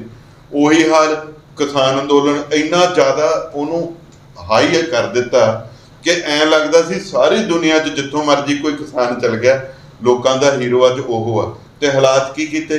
ਕਿਸਾਨਾਂ ਨੇ ਆ ਕੇ ਚੋਣ ਲੜੀ, ਪ੍ਰਧਾਨ ਰਾਜੋਵਾਲ ਸਾਹਿਬ ਤੱਕ ਸਾਰੇ ਬੰਦਿਆਂ ਦੀਆਂ ਜ਼ਮਾਨਤਾਂ ਜ਼ਬਤ ਹੋ ਗਈਆਂ। ਤੇ ਕਿਸਾਨ ਜਿਹੜਾ ਕਿਸਾਨ ਕਦੀ ਇਹ ਸੋਚਦਾ ਸੀ ਕਿ ਭਾਜਪਾ ਨੇ ਸਾਡੇ ਨਾਲ ਮਾੜਾ ਕੀਤਾ, ਐਂ ਕੀਤਾ, ਉਹ ਕੀਤਾ, ਅੱਜ ਹਰ ਹਲਕੇ 'ਚੋਂ ਵੋਟਾਂ ਪਈਆਂ, ਮੈਨੂੰ ਪਿੰਡਾਂ 'ਚੋਂ ਵੋਟਾਂ ਪਈਆਂ। ਹੁਣ ਤੁਸੀਂ ਦੇਖੋ ਮੋਗੇ ਵਾਲਾ ਸੇਲੋ ਪਲਾਂਟ, ਜਿੱਥੇ ਕਿ ਅੰਦਰੋਂ ਵੀ ਮਾਲ ਚੱਕਣ ਨਹੀਂ ਸੀ ਦਿੰਦੇ, ਬਾਹਰੋਂ ਦਾ ਕੀ ਲਾਉਣਾ। ਐਤਕੀ ਤੁਸੀਂ ਆਪ ਗਵਾਹ ਇਸ ਗੱਲ ਦੇ, 2-2 ਮੀਲ ਤੱਕ ਲੈਣ ਲੱਗੀ ਕਿਸਾਨਾਂ ਨੇ ਉੱਥੇ ਸਿੱਟਿਆ। ਔਰ ਹੌਲੀ ਹੌਲੀ ਇਹ ਚੀਜ਼ ਦਾ ਤੁਹਾਨੂੰ ਪਤਾ ਲੱਗਣਾ ਵੀ ਕਿਹੜੀ ਚੀਜ਼ ਤੁਹਾਡੇ ਫਾਇਦੇ 'ਚ ਹੈ, ਕਿਹੜੀ ਨੁਕਸਾਨ 'ਚ ਹੈ। ਮੈਂ ਨਹੀਂ ਕਹਿੰਦਾ ਕਿ ਉਹ ਕਾਨੂੰਨ ਬਹੁਤ ਵਧੀਆ ਸੀ, ਉਹ ਆ ਸੀ, ਪਰ ਮੈਨੂੰ ਇੰਨਾ ਮੈਂ ਸਮਝਦਾ ਕਿ ਜੇ ਪੰਜਾਬ ਦੇ ਵਿੱਚ ਪੋਲੀਟੀਕਲ ਲੀਡਰਸ ਹੁੰਦੇ, ਕਿਉਂਕਿ ਇੱਕ ਸੰਗਠਨ ਸੀਗਾ ਬੀਜੇਪੀ, ਉਹ ਸੰਗਠਨ ਦੇ ਹੀ ਬੰਦੇ ਸੀ ਜਿਹੜੇ ਆਪਣੇ ਲੋਕਾਂ ਤੱਕ ਕਨੈਕਟ ਨਹੀਂ ਕਰ ਪਾ ਰਹੇ, ਦੱਸ ਨਹੀਂ ਸਕੇ ਲੋਕਾਂ ਨੂੰ, ਤੇ ਨਾ ਲੋਕਾਂ ਦੀ ਆਵਾਜ਼ ਉੱਪਰ ਬੀਜੇਪੀ ਨੂੰ। ਅੱਜ ਜੇ ਪਬਲਿਕ ਨੁਮਾਇੰਦੇ, ਲੋਕਾਂ ਦੇ ਲੀਡਰ ਬੀਜੇਪੀ ਦੇ ਵਿੱਚ ਲੋਕਾਂ 'ਚ ਵਿਚਰਦੇ ਆ, ਤਾਂ ਲੋਕਾਂ ਦੀ ਗੱਲ ਅਸੀਂ ਦਿੱਲੀ ਤਾਈਂ ਦੱਸਾਂਗੇ ਵੀ ਲੋਕ ਆਹ ਚਾਹੁੰਦੇ ਆ, ਦਿੱਲੀ ਵਾਲਿਆਂ ਦੀ ਭਾਵਨਾ ਇੱਥੇ ਦੱਸਾਂਗੇ ਅਸੀਂ ਵੀ ਆਹ ਹੈਗਾ। ਹੁਣ ਅਗਨੀ ਪਥ ਹੈ, ਅਗਨੀਵੀਰ ਚੁਣਨੇ ਆ। ਅੱਜ ਇਹ ਕੋਈ ਸੈਂਟਰ ਨੇ ਜ਼ਬਰਦਸਤੀ ਕਹਿ ਦਿੱਤਾ ਵੀ ਹਰੇਕ ਨੇ ਇਹਦੇ 'ਚ ਸ਼ਾਮਲ ਹੋਣ। ਭਾਈ ਤੁਹਾਨੂੰ ਸਕੀਮ ਚੰਗੀ ਲੱਗਦੀ ਭਰਤੀ ਹੋ ਜਾਓ, ਨਹੀਂ ਲੱਗਦੀ ਅੱਗੇ ਕਿੰਨੇ ਬੰਦੇ ਪੰਜਾਬ ਦੇ ਫੌਜ 'ਚ ਜਾਂਦੇ। ਸਭ ਤੋਂ ਘੱਟ ਨਫਰੀ ਫੌਜ ਦੇ ਵਿੱਚ ਅੱਜ ਪੰਜਾਬੀਆਂ ਦੀ ਹੈ, ਚਾਹੇ ਉਹ ਟੈਸਟ ਨਹੀਂ ਕਲੀਅਰ ਕਰ ਪਾਉਂਦੇ, ਚਾਹੇ ਵਿਲ ਪਾਵਰ ਨਹੀਂ, ਸਾਰੇ ਬਾਹਰ ਨੂੰ ਜਾਈ ਜਾਂਦੇ, ਕਾਰਨ ਕੋਈ ਵੀ। ਪਰ ਹੁਣ ਇਹ ਜਿਹੜੀ ਸਕੀਮ ਆ ਮੈਨੂੰ ਕਹਿਣਾ ਔਖਾ ਲੱਗਦਾ, 10ਵੀਂ ਵਾਲੇ ਬੱਚੇ ਨਸ਼ਿਆਂ 'ਚ ਪੈ ਗਏ, 10ਵੀਂ ਵਾਲੇ ਬੱਚੇ। ਤੇ ਅਸੀਂ ਕਦੋਂ ਇਹਨਾਂ ਬੱਚਿਆਂ ਨੂੰ ਨਸ਼ਿਆਂ 'ਚੋਂ ਕਿਵੇਂ ਕੱਢਾਂਗੇ? ਅਗਨੀਪਥ ਇੱਕ ਇਹੋ ਜਿਹੀ ਸਕੀਮ ਆ ਜਿਹਦੇ ਵਿੱਚ 10ਵੀਂ ਕੀਤੇ ਬੱਚੇ ਨੂੰ ਜਾਂ 12ਵੀਂ ਕੀਤੇ ਬੱਚੇ ਨੂੰ ਉਹਨਾਂ ਨੇ ਲੈਣਾ।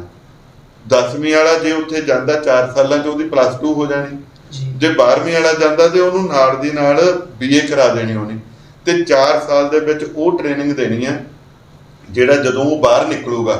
ਆਪਾਂ ਉਹ ਵੀ ਤਾਂ ਬੱਚੇ ਟ੍ਰੇਨਿੰਗ ਲੈਣ ਜਾਂਦੇ ਨਾ ਕਿਸੇ ਨਾ ਕਿਸੇ ਤੇ ਕੋਲੋਂ ਜੇਬ 'ਚੋਂ ਪੈਸੇ ਦੇ ਕੇ, ਉੱਥੇ ਤੁਹਾਨੂੰ ਪਹਿਲਾਂ 4 ਲੱਖ ਕੁਛ ਹਜ਼ਾਰ ਰੁਪਈਆ ਸਾਲ ਦਾ ਮਿਲਣਾ, ਫਿਰ ਅਖੀਰ 'ਚ ਆਉਣ ਲੱਗਿਆਂ ਨੂੰ 6 ਲੱਖ ਕੁਛ ਤੇ 11 ਲੱਖ, ਤਕਰੀਬਨ 30 ਲੱਖ ਰੁਪਈਆ ਮਿਲ ਜਾਣਾ।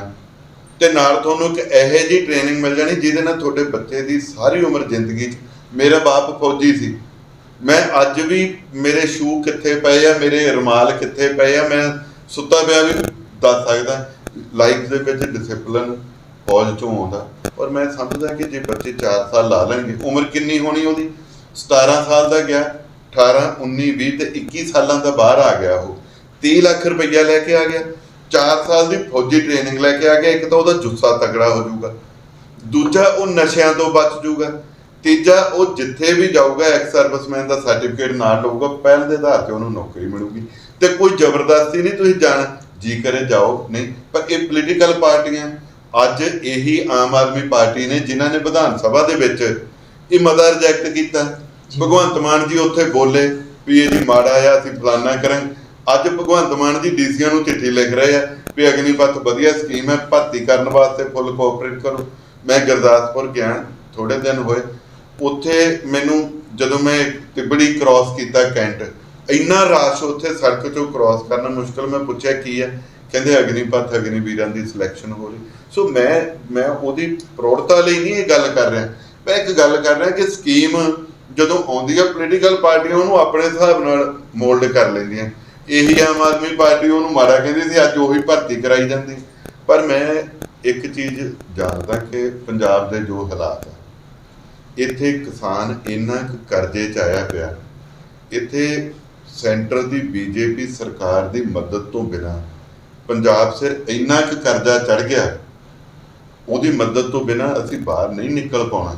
ਔਰ ਪੰਜਾਬ ਸਿਰ ਇੰਨਾ ਕਰਜ਼ਾ ਚੜ ਗਿਆ, ਇਸ ਮਹੀਨੇ ਵੀ ਤਨਖਾਹ 7 ਤਰੀਕ ਤੋਂ ਬਾਅਦ ਦਿੱਤੀ ਗਈ ਹੈ, ਕਿਉਂਕਿ ਪਹਿਲਾਂ ਕਰਜ਼ਾ ਲਿਆ ਗਿਆ, ਉਹਦੇ ਨਾਲ ਤਨਖਾਹ ਦਿੱਤੀ ਗਈ। ਕਿੰਨੇ ਮਹੀਨੇ ਤੁਸੀਂ ਕਰਜ਼ੇ ਲੈ ਕੇ ਮੁਲਾਜ਼ਮਾਂ ਨੂੰ ਤਨਖਾਹਾਂ ਦਿਓਗੇ? ਸੋ ਇਹ ਹਾਲਾਤ, ਚਾਹੇ ਲਾਅ ਐਂਡ ਆਰਡਰ ਦੀ ਗੱਲ ਕਰ ਲਈਏ, ਚਾਹੇ ਗੈਂਗਸਟਰਸ ਦੀ ਗੱਲ ਕਰ ਲਈਏ, ਚਾਹੇ ਅੱਤਵਾਦੀ ਕਾਰਵਾਈਆਂ ਦੀ ਗੱਲ ਕਰ ਲਈਏ, ਅੱਜ ਗੈਂਗਸਟਰਸ ਤੇ ਅੱਤਵਾਦ ਰਲ ਕੇ ਇਹੋ ਜਿਹਾ ਮਾਹੌਲ ਸਿਰਜ ਰਹੇ ਆ। ਇਹ ਕਦੇ ਗੈਂਗਸਟਰਸ ਜਿਹੜੇ ਸੀਗੇ ਉਹ ਅੱਜ ਅੱਤਵਾਦੀ ਕਾਰਵਾਈਆਂ 'ਚ ਐ ਪੈ ਗਏ, ਰਲ ਗਏ ਆ। ਜੇ ਇਹ ਨਾ ਛੇਤੀ ਕੰਟਰੋਲ ਕੀਤਾ ਗਿਆ ਤੇ ਪੰਜਾਬ ਦੇ ਵਿੱਚ ਉਹੋ ਜਿਹੇ ਦਿਨ ਆ ਜਾਣੇ ਆ ਜਿਸ ਕਾਲੇ ਦੌਰ 'ਚੋਂ ਪੰਜਾਬ ਗੁਜ਼ਰਿਆ। ਔਰ ਇਹ ਮੈਂ ਨਹੀਂ ਸਮਝਦਾ ਇਕੱਲੇ ਗੈਂਗਸਟਰਾਂ ਦੀ ਕਾਰਵਾਈ ਨਹੀਂ ਹੋ ਸਕਦੀ ਕਿ ਇੰਟੈਲੀਜੈਂਸ ਦੇ ਦਫ਼ਤਰ ਦੇ ਉੱਤੇ ਰੌਕਟ ਲਾਂਚਰ ਦੇ ਨਾਲ ਹਮਲਾ, ਇਹ ਅੱਤਵਾਦੀ ਕਾਰਵਾਈ ਆ। ਪਾਕਿਸਤਾਨ ਦੇ ਪਰਲੇ ਪਾਸਿਓਂ ਆਏ ਵੇ ਲੋਕ, ਔਰ ਇਹ ਬੀਜੇਪੀ ਦੀ ਸੈਂਟਰਲ ਸਰਕਾਰ ਉਹੀ ਆਪਦੀਆਂ ਫੋਰਸਿਸ ਲਾ ਕੇ ਇੱਥੋਂ ਗੈਂਗਸਟਰ, ਅੱਤਵਾਦ, ਨਸ਼ਿਆਂ ਨੂੰ ਮੁਕਤ ਕਰ ਸਕਦੀ। ਤੇ ਇਹੀ ਇੱਥੇ ਪੰਜਾਬ ਦੇ ਵਿੱਚ ਸਟੇਬਿਲਿਟੀ, ਇੱਕ ਸਟੇਬਲ ਗੌਰਮੈਂਟ ਦੇ ਸਕਦੀ ਹੈ। ਇਹੀ ਇੱਥੇ ਅੱਜ ਲੋਕੀ ਕਹਿਣ ਲੱਗ ਪਏ ਨਾ ਵੀ ਯੂਪੀ ਵਾਲੇ ਜੋਗੀ ਵਰਗਾ ਮੁੱਖ ਮੰਤਰੀ ਲਿਆਓ ਜੀ ਤਾਂ ਇੱਥੇ ਸੁਧਾਰ ਹੋਣਾ। ਅੱਜ ਲੋਕ ਕਹਿਣ ਲੱਗ ਪਏ। ਤੁਸੀਂ ਇੱਕ ਕੁਐਸਚਨ ਬਹੁਤ ਸੋਹਣਾ ਕੀਤਾ ਕਿ ਭਾਜਪਾ ਦੇ ਤਾਂ ਪਿੰਡਾਂ ਦੇ ਵਿੱਚ ਅਜੇ ਸਰਪੰਚ ਨਹੀਂ। ਜਦੋਂ ਮੈਂ MLA ਬਣਿਆ 20 ਸਾਲ ਮੋਗੇ ਦੇ ਵਿੱਚ ਅਕਾਲੀ ਦਲ ਦਾ ਗਲਬਾ ਰਿਹਾ, ਕੋਈ ਸਰਪੰਚ ਨਹੀਂ ਸੀ, ਕੋਈ MC ਨਹੀਂ ਸੀ। ਇੱਕ MC ਸੀਗੇ ਮੋਗੇ ਤੋਂ, ਕਾਂਗਰਸ ਦੀ ਟਿਕਟ ਤੇ ਜਿੱਤੇ ਵੇ, ਉਹ ਵੀ ਮੇਰੇ ਅਗੇਂਸਟ ਚੋਣ ਲੜੇ, ਫਿਰ ਵੀ ਜਿੱਤ ਗਏ। ਇਹ ਚੋਣਾਂ ਸਰਪੰਚਾਂ ਨੇ, MCਆਂ ਨੇ ਨਹੀਂ, ਇਕੱਲਿਆਂ ਨੇ ਜਿਤਾਉਣੀਆਂ ਹੁੰਦੀਆਂ, ਇਹ ਲੋਕਾਂ ਨੇ ਜਿਤਾਉਣੀਆਂ। ਅੱਜ ਆਮ ਆਦਮੀ ਪਾਰਟੀ ਨੇ ਜੇ 92 ਨਾਲ ਸਰਕਾਰ ਬਣਾ ਲਈ ਤਾਂ ਤੁਸੀਂ ਦੱਸੋ ਆਮ ਆਦਮੀ ਪਾਰਟੀ ਦੇ ਕਿੰਨੇ ਸਰਪੰਚ ਸੀ ਪਿੰਡਾਂ 'ਚ, ਕਿੰਨੇ ਉਹਨਾਂ ਦੇ MC ਸੀ? ਇਹ ਮਾਹੌਲ ਬਣਦਾ ਪਿਆ ਔਰ ਇਹ ਮਾਹੌਲ BJP ਦੇ ਹੱਕ 'ਚ ਬਹੁਤ ਤੇਜ਼ੀ ਨਾਲ ਬਣ ਰਿਹਾ। ਅੱਜ ਮੇਰੇ ਕੋਲ ਪਿੰਡਾਂ ਦੇ ਵਿੱਚੋਂ ਲੋਕ ਸ਼ਾਮਲ ਹੋ ਰਹੇ, ਅੱਜ ਸ਼ਹਿਰ 'ਚੋਂ ਲੋਕ ਸ਼ਾਮਲ ਹੋ ਰਹੇ, ਔਰ ਇਹ ਚਰਚਾ ਚੱਲਣੀ ਸ਼ੁਰੂ ਹੋ ਗਈ ਹੈ ਕਿ ਪੰਜਾਬ ਦੇ ਵਿੱਚ ਅਗਲੀ ਸਰਕਾਰ BJP ਦੀ ਬਣੂਗੀ।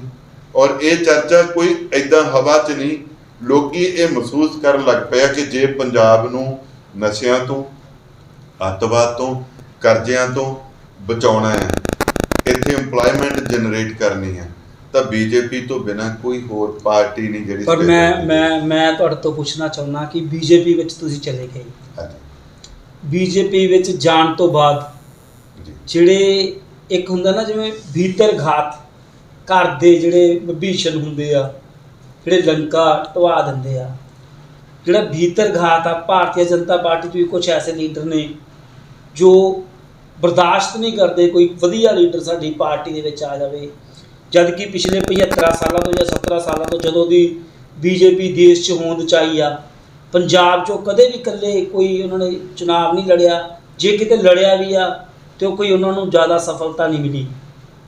ਤੁਸੀਂ ਹੁਣ BJP ਦੇ ਵਿੱਚ ਮੋਗੇ ਦਾ ਐਗਜ਼ਾਮਪਲ ਦਿੱਤਾ ਕਿ ਮੋਗੇ ਵਿੱਚ ਵੀ ਉਹ ਸਮਾਂ ਸੀਗਾ ਕਿ ਕਾਂਗਰਸ ਦੇ ਪੱਲੇ ਕੁਛ ਨਹੀਂ ਸੀ, ਤੁਸੀਂ ਉਹਨੂੰ ਪੈਰਾਂ ਸਿਰ ਕੀਤਾ।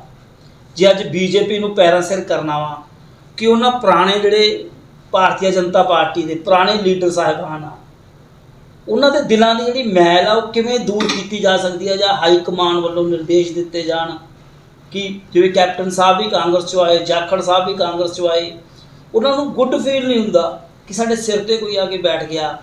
ਉਹ ਥੱਲਿਓਂ ਉਨੀ ਸਪੋਰਟ ਨਹੀਂ ਕਰਦੇ ਜਿੰਨੀ ਜਦ ਕੀ ਕਰਨੀ ਚਾਹੀਦੀ ਆ ਜੇ ਪੰਜਾਬ ਦੇ ਵਿੱਚ ਬੀਜੇਪੀ ਪੈਰਾਂ ਸਿਰ ਕਰਨੀ ਆ। ਉਸ ਦੇ ਬਾਰੇ ਕੋਈ ਕੈਸੀ ਤਿਆਰੀ ਆ? ਜੇ ਮੈਂ ਤੁਹਾਨੂੰ ਦੱਸ ਰਿਹਾ ਤਾਂ ਮਤਲਬ ਇਹ ਬਿਲਕੁਲ ਸਹੀ ਗੱਲ ਆ। ਭੀਤਰ ਘਾਤ ਜਿਹਨੂੰ ਕਹਿੰਦੇ ਨੇ, ਘਰ ਦੇ ਕੋਈ ਭੀਸ਼ਣ ਬਣ ਜਾਂਦੇ ਆ, ਉਹਦੇ ਬਾਰੇ ਤੁਸੀਂ ਕੀ ਕਹਿਣਾ ਚਾਹੋਗੇ? ਇਹ ਨਾ ਤੁਹਾਡਾ ਸਵਾਲ ਜਿਹੜਾ ਆ ਇਹ ਬੜਾ ਆਮ ਲੋਕਾਂ ਵਾਲਾ ਸਵਾਲ ਆ ਜੀ। ਆਮ ਲੋਕਾਂ ਦੀ ਆਵਾਜ਼ ਆ ਜੀ। ਇਹ, ਲੋਕ ਇਹ ਮਹਿਸੂਸ ਕਰਦੇ ਹੁੰਦੇ ਜੀ ਬਿਲਕੁਲ। ਅਸਲ 'ਚ ਇਹ ਪੋਲੀਟੀਕਲ ਸਿਸਟਮ ਇਦਾਂ ਹੀ ਹੈ। ਜੀ। ਇਹਦੇ ਵਿੱਚ ਜਿਹੜਾ ਵੀ ਬੰਦਾ ਟਿਕਟ ਲੈ ਆਉਂਦਾ ਜੀ। ਤੇ ਉਹਦੇ 'ਚ ਕੁਝ ਬੰਦਿਆਂ ਨੂੰ, ਸਾਰਿਆਂ ਨੂੰ ਨਹੀਂ, ਕੁਝ ਬੰਦਿਆਂ ਨੂੰ ਤਕਲੀਫ ਹੁੰਦੀ ਹੈ ਜੀ। ਵੀ ਇਹ ਕਿਉਂ ਆ ਕੇ ਬਹਿ ਗਿਆ। ਸੱਚਾਈ ਵਾਲੀ ਗੱਲ ਇਹ ਹੈ, ਜੀ। ਪਰ ਸਾਰੇ ਨਹੀਂ ਇਵੇਂ ਕਰਦੇ। ਅੱਜ ਬੀਜੇਪੀ ਦੇ ਵਿੱਚ ਬਹੁਤ ਸਾਰੇ ਬੰਦੇ ਜਿਹੜੇ ਪੁਰਾਣੇ ਲੰਬੇ ਸਮੇਂ ਤੋਂ ਸੰਘਰਸ਼ ਕਰ ਰਹੇ ਸੀ ਔਰ ਉਹ ਉਡੀਕ ਰਹੇ ਸੀਗੇ ਵੀ ਅੱਛੇ ਦਿਨ ਆਉਗੇ, ਜੀ। ਅਸੀਂ ਸਾਡੀ ਵੀ ਪੰਜਾਬ ਦੇ ਵਿੱਚ ਬੀਜੇਪੀ ਦੀ ਬੁੱਕਤ ਬਣੂ, ਸਾਡੀ ਬਣੂ। ਉੱਥੇ ਜਿੱਥੇ ਕੋਈ ਫਿਰ ਬਾਹਰੋਂ ਕੋਈ ਆ ਜਾਂਦਾ ਮੇਰੇ ਵਰਗਾ, ਤਕਲੀਫ ਤਾਂ ਥੋੜ੍ਹੀ ਹੁੰਦੀ ਹੈ, ਪਰ ਪੰਜਾਬ ਦੇ ਵਿੱਚ ਮੈਨੂੰ ਨਹੀਂ ਲੱਗਿਆ ਕਦੇ ਕਿ ਇੱਦਾਂ ਦੀ, ਮੈਨੂੰ ਬੜਾ ਮਾਨ ਸਨਮਾਨ ਮਿਲਿਆ। ਔਰ ਇਹਦੀ ਉਦਾਹਰਨ ਇਹ ਹੈ ਕਿ ਅੱਜ ਬੀਜੇਪੀ ਨੇ ਮੇਰੇ ਵਰਗੇ ਨਿਮਾਣੇ ਬੰਦੇ ਨੂੰ ਇੱਕ ਲੁਧਿਆਣੇ ਵਰਗੀ ਕਾਰਪੋਰੇਸ਼ਨ ਦਾ ਕੋ ਇੰਚਾਰਜ ਲਾਇਆ 95 ਵਾਰਡਾਂ 'ਚ। ਔਰ ਲੁਧਿਆਣੇ ਦੀ ਲੋਕ ਸਭਾ ਦੇਖੋ ਕਿੱਡੀ ਵੱਡੀ, 9 ਹਲਕੇ ਆ, 6 ਹਲਕੇ ਸ਼ਹਿਰੀ ਹੈ, central, East, West, north, south ਤੇ ਆਤਮ ਨਗਰ, 3 ਹਲਕੇ ਦਿਹਾਤੀ ਹੈ, ਗਿੱਲ, ਦਾਖਾ ਤੇ ਜਗਰਾਮ। 9 ਹਲਕਿਆਂ 'ਚ ਮੈਨੂੰ ਇੰਚਾਰਜ ਲਾਤਾ। ਵਾਈ ਕੈਟਾਗਰੀ ਦੀ ਮੈਨੂੰ ਸਿਕਿਉਰਿਟੀ ਦਿੱਤੀ ਹੈ ਸੈਂਟਰ ਦੀ, ਔਰ ਹੋਰ ਇਹ ਤੋਂ ਵੱਧ ਮੈਨੂੰ ਮਾਨ ਸਨਮਾਨ। ਔਰ ਜਿੱਥੇ ਵੀ ਕਦੇ ਮੋਗੇ ਦੇ ਵਿੱਚ ਕੋਈ ਮੀਟਿੰਗ ਹੈ ਮੈਨੂੰ ਪ੍ਰਾਇੋਰਟੀ ਦਿੱਤੀ ਜਾਂਦੀ ਹੈ, ਮਾਨ ਸਨਮਾਨ ਦਿੱਤਾ ਜਾਂਦਾ। ਜਿਹੜੀ ਗੱਲ ਅਜੇ ਤੱਕ ਆਪਾਂ ਨੂੰ ਕਈ ਵਾਰੀ ਐਂ ਲੱਗਦਾ ਵੀ ਪਤਾ ਨਹੀਂ ਕਿਸੇ ਨੇ ਲੱਤਾਂ ਖਿੱਚਦੀਆਂ ਤਾਂ ਵੋਟਾਂ ਘਟ ਗਈਆਂ ਜੀ, ਥੋੜਾ ਬਹੁਤਾ ਤਾਂ ਇਹਨੂੰ ਡਿਨਾਈ ਨਹੀਂ ਕੀਤਾ ਜਾ ਸਕਦਾ, ਇਹ ਹੁੰਦਾ ਹੀ ਰਹਿੰਦਾ। ਜਦੋਂ ਮੈਂ ਕਾਂਗਰਸ ਤੋਂ ਚੋਣ ਲੜਿਆ, ਬਹੁਤ ਸਾਰੇ ਕਾਂਗਰਸੀ ਇਹੋ ਜਿਹੇ ਸੀ ਜਿਨ੍ਹਾਂ ਨੂੰ ਇਹ ਲੱਗਦਾ ਹੋਊਗਾ ਵੀ ਜੇ ਇਹ ਜਿੱਤ ਗਿਆ ਤਾਂ ਮੁੜ ਕੇ ਫੁੱਫੜ ਬਣ ਕੇ ਬਹਿ ਜਾਊਗਾ। ਉਹਨਾਂ ਨੇ ਵੋਟਾਂ ਝਾੜੂ ਨੂੰ ਪਵਾਤੀਆਂ। ਜਿੱਥੇ ਲੰਕਾ ਹੋਊਗੀ ਉਹ ਭੀਸ਼ਣਤਾ ਹੋਣਗੇ। ਕੀ ਵੀ ਇਦਾਂ ਹੀ ਹੋਇਆ ਹੋਊਗਾ, ਬੀਜੇਪੀ ਚੋਂ ਕੁਝ ਬੰਦਿਆਂ ਨੇ ਇੱਧਰ ਉੱਧਰ ਪਾਈਆਂ ਹੋਣਗੀਆਂ। ਬਟ ਇਹ ਮੈਂ ਸਮਝਦਾ ਕਿ ਕਿਉਂਕਿ ਬੀਜੇਪੀ, ਜਿਵੇਂ ਤੁਸੀਂ ਵੀ ਕਿਹਾ ਕਿ ਪਹਿਲੀ ਵਾਰੀ ਆਪ ਚੋਣਾਂ ਲੜੀਆਂ, ਪਹਿਲਾਂ ਸ਼੍ਰੋਮਣੀ ਅਕਾਲੀ ਦਲ ਦੇ ਨਾਲ ਰਲ ਕੇ ਚੋਣਾਂ ਲੜਦੀ ਰਹੀ। ਮੋਗੇ 'ਚ ਬੀਜੇਪੀ ਦੀ ਆਪ ਕੈਂਡੀਡੇਟ ਹੀ ਨਹੀਂ ਰਿਹਾ ਕਦੇ, ਇੱਥੇ ਸ਼੍ਰੋਮਣੀ ਅਕਾਲੀ ਦਲ ਦਾ ਕੈਂਡੀਡੇਟ ਰਿਹਾ। ਇਸ ਕਰਕੇ ਬੀਜੇਪੀ ਦੇ ਉੱਤੇ ਅਕਾਲੀ ਦਲ ਹਮੇਸ਼ਾ ਭਾਰੂ ਰਿਹਾ। ਔਰ ਮੈਂ ਬੀਜੇਪੀ ਵਾਲਿਆਂ ਨੂੰ ਜਦੋਂ ਦੇਖਦਾ ਸੀ ਜਾਂ ਪੁੱਛਦਾ ਸੀ, ਉਹ ਮੈਨੂੰ ਆਪ ਇਹ ਗੱਲ ਕਹਿੰਦੇ ਸੀ ਵੀ ਕਿਉਂਕਿ ਕਮਲ ਦੇ ਫੁੱਲ ਲਈ ਕੰਮ ਨਹੀਂ ਕੀਤਾ, ਅਸੀਂ ਤੱਕੜੀ ਲਈ ਕੰਮ ਕਰਦੇ ਸੀ। ਤੇ ਸਾਨੂੰ ਕਈ ਵਾਰੀ ਲੱਗਦਾ ਸੀਗਾ ਕਿਹਦੇ ਲਈ ਕੰਮ ਕਰਨਾ, ਆਪਾਂ ਨੂੰ ਤਾਂ ਕੋਈ ਕ੍ਰੈਡਿਟ ਤਾਂ ਤੱਕੜੀ ਨੇ ਲੈ ਜਾਣਾ।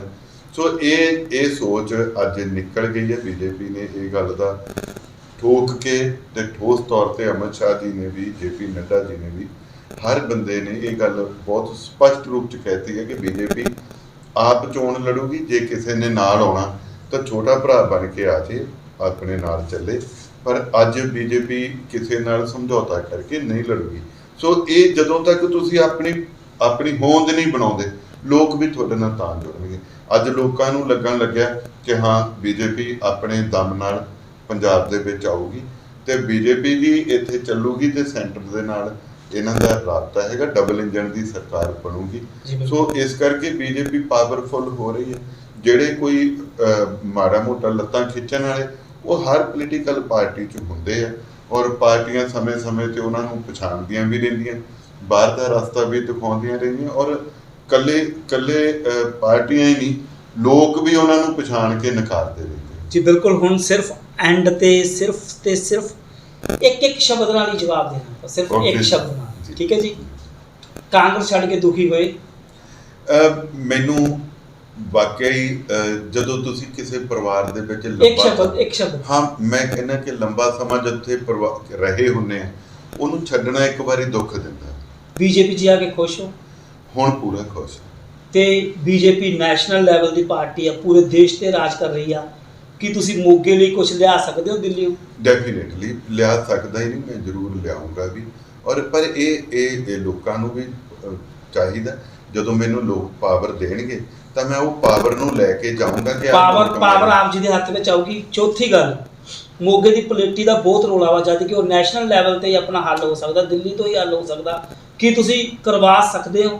ਦੇਖੋ, ਮੈਂ ਆਪਣੇ ਵੱਲੋਂ ਕੋਸ਼ਿਸ਼ ਕੀਤੀ, ਜਦੋਜਹਿਦ ਕੀਤੀ, ਪਰ ਮੈਂ ਉਸ ਵੇਲੇ ਕਾਂਗਰਸ 'ਚ ਸੀ, ਇਹ ਨੈਸ਼ਨਲ ਪਾਰਟੀ ਬੀਜੇਪੀ ਦੀ ਸਰਕਾਰ ਸੀ। ਪਰ ਉਹਦੇ ਬਾਵਜੂਦ ਮੈਂ 2 ਵਾਰੀ ਰੇਲਵੇ ਮਿਨਿਸਟਰ ਨੂੰ ਮਿਲਿਆ, ਮੈਂ ਉਹਦੀਆਂ ਚਿੱਠੀਆਂ, ਉਹਦੀਆਂ ਫੋਟੋਆਂ ਕਈ ਵਾਰੀ ਵਾਇਰਲ ਕੀਤੀਆਂ। ਉਦੋਂ ਬਾਅਦ ਮੈਂ ਸਾਰਾ ਕੁਝ ਕਰ ਲਿਆ ਸੀ। ਹੁਣ ਵੀ ਜਦੋਂ ਮੈਂ ਬੀਜੇਪੀ 'ਚ ਆ ਗਿਆ, ਵੱਡੇ ਪੱਧਰ ਤੇ ਸਾਰਾ ਕੁਝ ਸਿਰੇ ਤੇ ਪਹੁੰਚਿਆ ਹੋਇਆ, ਬਟ ਉਹ ਮੋਗੇ ਦੇ ਐਮਐਲਏ ਸਾਹਿਬ ਨੇ ਇੱਕ ਦਿਨ ਵੱਡੇ ਪੋਸਟਰ ਉਹ ਲਵਾ ਕੇ, ਅਸੀਂ ਤਾਂ ਜੀ ਜਿਹੜਾ ਕੰਮ 25 ਸਾਲਾਂ ਆਪਾਂ ਇੱਥੇ ਗੱਲ ਰੋਕਦੇ ਹਾਂ, 25 ਦਿਨਾਂ 'ਚ ਲਾਸਟ ਆਪਾਂ ਗੱਲ ਕਰਦੇ ਸੀ। ਮੈਂ ਹੁਣ ਇੱਕ ਮਿੰਟ, ਮੈਂ ਫਿਰ ਥੋੜਾ ਜਿਹਾ ਪਿੱਛੇ ਹੋ ਗਿਆ। ਮੈਂ ਕਿਹਾ ਜੀ ਤੁਸੀਂ ਕਰਵਾ ਲਿਆ ਤਾਂ ਕਰਵਾ ਲਓ, ਜਿੱਦਣ ਲੋਕ ਨਹੀਂ ਉਹੀ ਲੋਕ ਜਿੱਦਣ ਫਿਰ ਮੈਨੂੰ ਕਹਿਣਗੇ ਮੈਂ ਮੋਹਰੇ ਲਾ ਕੇ ਚੱਲੂੰਗਾ, ਕਰਵਾ ਲਿਆ। ਅਸੀਂ ਚਾਹੁੰਦੇ ਕਿ ਉਹ ਪਲੇਟੀ ਦਾ ਮਸਲਾ ਹੱਲ ਨਹੀਂ ਹੋਇਆ।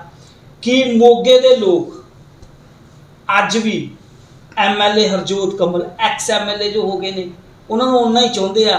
ਕਿ ਤੁਸੀਂ ਵੀ ਮੋਗੇ ਦੇ ਲੋਕਾਂ ਨੂੰ ਓਨਾ ਚਾਹੁੰਦੇ ਹੋ? ਬਿਲਕੁਲ। ਮੇਰਾ 2008 'ਚ ਆਫਿਸ ਸ਼ੁਰੂ ਕੀਤਾ ਸੀ ਜੀ। ਉਦੋਂ ਮੇਰੇ ਕੋਲੇ ਕੋਈ ਪਾਵਰ ਨਹੀਂ ਸੀ, ਕਾਂਗਰਸ ਕੋਲੇ ਪਾਵਰ ਨਹੀਂ ਸੀ, ਪਰ ਮੈਂ ਜਿੰਨਾ ਕੁ ਕਰ ਸਕਦਾ ਸੀ ਕਰਦਾ ਰਿਹਾ। ਸੱਤਾ 'ਚ ਆਉਣ ਤੋਂ ਬਾਅਦ ਮੈਂ ਉਸ ਦਫ਼ਤਰ ਨੂੰ ਹਾਈਟੈਕ ਕੀਤਾ ਜੀ, ਮੁਲਾਜ਼ਮ ਉੱਥੇ ਸਾਰੀਆਂ ਸਹੂਲਤਾਂ। ਅੱਜ ਵੀ ਮੇਰਾ ਦਫ਼ਤਰ ਉਵੇਂ ਹੀ ਚੱਲ ਰਿਹਾ, ਉਸੇ ਥਾਂ ਤੇ ਹੀ ਚੱਲ ਰਿਹਾ। ਬਿਰਧਾਂ ਦੀ ਪੈਨਸ਼ਨ, ਬੁਢਾਪਾ ਪੈਨਸ਼ਨ, ਜਿਹੜੀਆਂ ਦੂਜੀਆਂ ਜੋ ਲੀਗਲ ਕੰਮ, ਕਾਨੂੰਨੀ ਹਰ ਕੰਮ ਜਿਵੇਂ ਪਹਿਲਾਂ ਚੱਲਦਾ ਸੀ ਉਵੇਂ ਹੀ ਚੱਲ ਰਿਹਾ, ਔਰ ਲੋਕ ਉੱਥੇ ਉਵੇਂ ਹੀ ਆ ਰਹੇ ਆ, ਉਵੇਂ ਹੀ ਮੇਰੇ ਤੋਂ ਕੰਮ ਚੱਲ ਰਿਹਾ। ਮਿਹਰਬਾਨੀ, ਧੰਨਵਾਦ ਡਾਕਟਰ ਸਾਹਿਬ, ਬਹੁਤ ਮਿਹਰਬਾਨੀ। ਤੇ ਦੇਖਦੇ ਰਹੋ ਫਾਸਟਵੇ ਕੇਬਲ। ਡਾਕਟਰ ਹਰਜੋਤ ਕਮਲ ਜੀ ਕਿਸੇ ਜਾਣ ਪਹਿਚਾਣ ਦੇ ਮੁਹਤਾਜ ਨਹੀਂ, ਤੇ ਅੱਜ ਵੀ ਲੋਕਾਂ ਦੀਆਂ ਸੇਵਾਵਾਂ ਕਰ ਰਹੇ ਨੇ ਤੇ ਕਰਦੇ ਰਹਿਣਗੇ। ਅਸੀਂ ਚਾਹੁੰਦੇ ਹਾਂ ਕਿ ਹੁਣ ਦਿੱਲੀ ਜਾਂਦੇ ਆ ਸਿੱਧਾ ਚੰਡੀਗੜ੍ਹ ਤੋਂ ਵੀ ਗਾਂ, ਤੇ ਮੋਗੇ ਲਈ ਕੋਈ ਵਿਸ਼ੇਸ਼ ਜ਼ਰੂਰ ਲੈ ਕੇ ਆਉਣ। ਮਿਹਰਬਾਨੀ, ਧੰਨਵਾਦ।